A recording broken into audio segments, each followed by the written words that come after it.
5 जजों का टीम था, आज उन्होंने फैसला सुना लिया आर्टिकल 370 के ऊपर, और उन्होंने ये भी कहा कि ये आर्जी था। जब शेर कश्मीर शेख मोहम्मदुल्लाह ने इल्हाक किया था उस वक्त ये आर्जी था।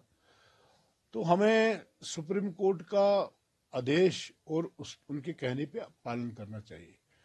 दूसरा, सुप्रीम कोर्ट ने यह भी इलेक्शन कमीशन ऑफ इंडिया को हिदायत दी कि जम्मू कश्मीर में इलेक्शन आप जितना हो सके जल्द अज जल्द कराए, और उसके साथ ये भी कहा सुप्रीम कोर्ट ने कि स्टेट हुड भी जम्मू कश्मीर को वापस देना चाहिए।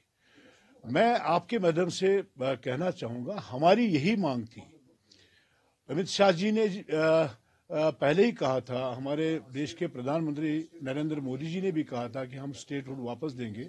जब पार्लियामेंट ने 5 अगस्त 2019 को फैसला लिया था आर्टिकल 37 के बारे में, तो हमारी ये डिमांड थी कि यहाँ पॉलिटिकल सेटअप के बगैर जम्मू कश्मीर के लोग अधूरे हैं और स्टेट हुड हमें वापस मिले।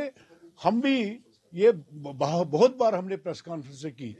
आज अगर सुप्रीम कोर्ट ने आदेश दिया हमारे chief election commission of India को, तो मुझे लगता है कि अब चीफ इलेक्शन कमिश्नर के ऊपर निर्भर है कि कब तक वो इलेक्शन जम्मू कश्मीर में कराएंगे। और मुझे लगता है कि पार्लियामेंट इलेक्शन के बाद जल्द अज जल्द इलेक्शन हो ताकि यहाँ पॉलिटिकल सेटअप हो।